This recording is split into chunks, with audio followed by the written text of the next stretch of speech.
আল্লাহর নামে করছি শুরু জ্ঞান সাধনায় হব ধ্যানী। আসসালামু আলাইকুম রাহমাতুল্লাহ। হ্যালো ভিউয়ার্স, আজকে আমি আপনাদেরকে নতুন একটি চিহ্নের সাথে পরিচয় করিয়ে দিব। তো এই যে গোল চিহ্নটা দেখতেছেন, এই চিহ্নটার নাম হলো আলিফে জায়দা। তো আলিফে জায়দা কথাটা হলো আরবি শব্দ। তো এই কথাটা যদি আমরা বাংলা উচ্চারণ করি তাহলে এই কথাটা বাংলা হবে যে অতিরিক্ত আলিফ, অথবা ইংলিশে যদি বলি তাহলে হবে এক্সট্রা আলিফ। সো এই আলিফে জায়দার কাজ কি, যে এই আলিফে জায়দা যখন থাকবে, যে আলিফের উপরে থাকবে, তখন ওইখানে টান ছাড়াই পড়তে হবে। লাইক এখানে আমরা জবরের বাম পাশে খালি আলিফ, এক আলিফ টেনে পড়ছিলাম এর আগে মধ্যে তবাই, বাট এই আলিফে জায়দা থাকার কারণে এখানে টান হবে না। সো এইটুকুই হলো আলিফে জায়দার কাজ। এই পুরো পেজটাই আলিফে জায়দা পড়ব। যেমন এখানে দেখুন, এখানে আপনার লাম আলিফ জবর লা, আমরা আগে এক আলিফ টেনে পড়ছি, কিন্তু এখন আলিফে জায়দা থাকার কারণে আর টান হবে না। অনুরূপভাবে এখানে জবরের বাম পাশে খালি আলিফ, কিন্তু এই আলিফে জায়দা থাকার কারণে আর টান হবে না। তো চলুন পড়া শুরু করে যাক। আউযু বিল্লাহি মিনাশ শাইতানির রাজীম। বিসমিল্লাহির রাহমানির রাহিম। আফা ইম্মাতা, এখানে দেখুন, এখানে এই হামজায় মিমকে যায় ধরছে, কারণ সাকিনের পরে তাজদিদ থাকলে সাকিনকে বাদ দিয়ে তাজদিদকে পড়তে হবে। এই হামজায় মিমকে ধরছে, মিমের উপরে তাজদিদ, এনে মিমকে ওয়াজিব গুণা করতে হবে। ইম, তারপরে দেখুন জবরের বাম পাশে খালি আলিফ, এখানে মধ্যে তবাই এক আলিফ টেনে পড়তে হবে। তাহলে মিম আলিফ জবর মা, আফা ইম্মা, তা জবর তা। মানে এইখানে যদি আমাদের ওয়াকফ চিহ্ন থাকে তাহলে কিন্তু জবর উচ্চারণ হইতো না, বাট এখানে আমাদের ওয়াকফ চিহ্ন নেই, এই জন্য আমরা এই জবর উচ্চারণ করব।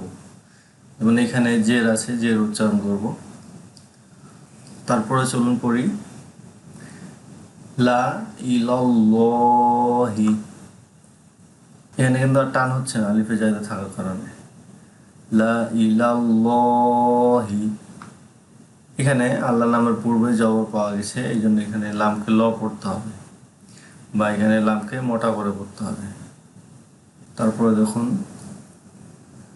আং তাবু আ, এখানে নুন সাকিনের পরে তা আসছে, তা হলো ইকফার হরফ, তো এই জন্য এখানে নুনকে ইকফা গুণ করতে হবে।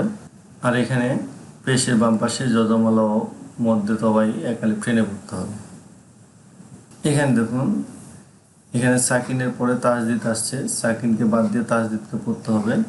তো এই মিম এই নুনকে আসে ধরবে, এবং কি নুনের উপরে তাজদিদ আছে, এই জন্য ওয়াজিব গুণা করতে হবে। মিন নাবাইল মুরসালিনা লাআউদাউ, এখানে পেশের বাম পাশে যজমালাও এক আলিফ টেনে পড়তে হবে। এই আলিফের উপরে নিচে যেহেতু কিছু নাই, এই আলিফকে এখানে পড়া যাবে না, স্কিপ করতে হবে। লাআউদাউ ইন্না সামুদা, এখানে নুনের উপরে তাজদিদ, এই জন্য নুনকে ওয়াজিব গুণা করতে হবে। এখানে পেশের বাম পাশে যজমালা ওয়াও এক আলিফ টেনে পড়তে হবে। উমামুল লিতাতলুয়া, এখানে দেখুন তানবিনের পরে লাম আসছে, তো তানবিনের পরে লাম হলো ঈদগামে বেগুন্না হরফ, তো এখানে গুন্না ছাড়াই মিলিয়ে পড়তে হবে। উমামুল লিতাতলুয়া লান নাদউয়া, এখানে সাকিনের পরে তাজদিদ পাওয়া গেছে, এই জন্য এই লাম এই নুনকে ধরবে, নুনের উপরে তাজদিদ থাকার কারণে ওয়াজিব গুণা করতে হবে। এবং কি দাল হলো কলকলা হরফ, কলকলা হরফের উপরে সাকিন বা জজম আছে, এই জন্য দালকে কলকলা করে পড়তে হবে। লান নাদউয়া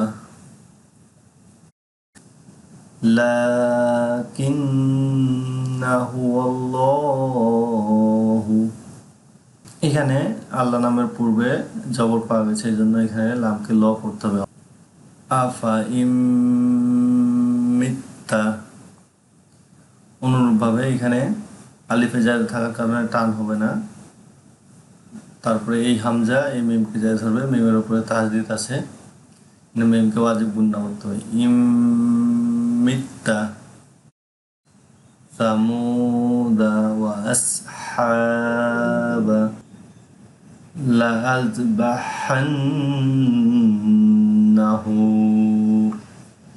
এখানে নুনের উপরে তাসদিদ, এই জন্য এখানে ওয়াজিব গুন্না করতে হবে। লিয়ারবুয়া ফি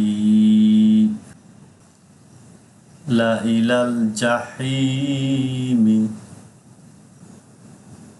ওয়ালাকিন লিয়াবলুয়া, এখানে বা হলো কলকলা হরফ, এই জন্য ইয়াবে, কলকলা হরফের উপরে সাকিন বা জজম থাকলে কলকলা করে পড়তে হবে, এই জন্য এখানে ইয়াবে।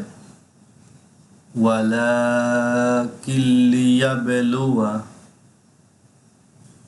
নাবলুয়া আখবারাকুম সামুদা ফামা লাআনতুম আশাদ্দু, নুন সাকিনের পর তা আসছে, এই জন্য এখানে নুনকে ইখফা গুন্না করতে হবে। সালাসিলা قوارير وثمود أنا عابد ما, এখানে দেখুন তানবিনের পরে মিম আসছে, মিম হলো ইদগামে বা গুন্না হরফ, তো এই জন্য এখানে ইদগামে বা গুন্না করতে হবে। এই দাল এই মিমের সাথে মিলিয়ে গুন্না সহিত পড়তে হবে। উলাইকা, এখানে দেখুন 4 আলিফ টানের চিহ্ন, এই জন্য এখানে 4 আলিফ টেনে পড়তে হবে। মাজরিহা, জিম কলকলা হরফ, এই জন্য মাজরিহা।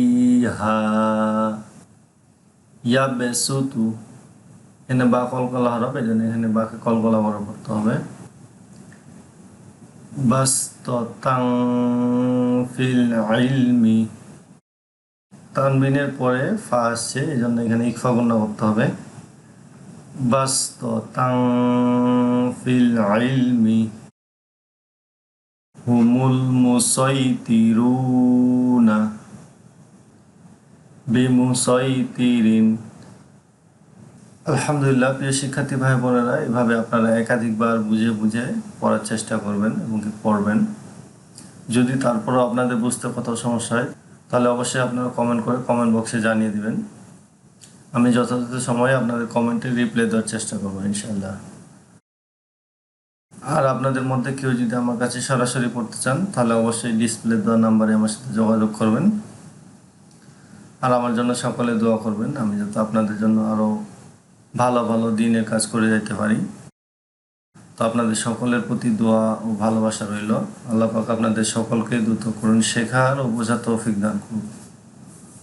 সকলে সুস্বাস্থ্য মঙ্গল কামনা করে আজকের পর্বে এখানে বিদায় নিচ্ছি। আসসালামু আলাইকুম রাহমাতুল্লাহ।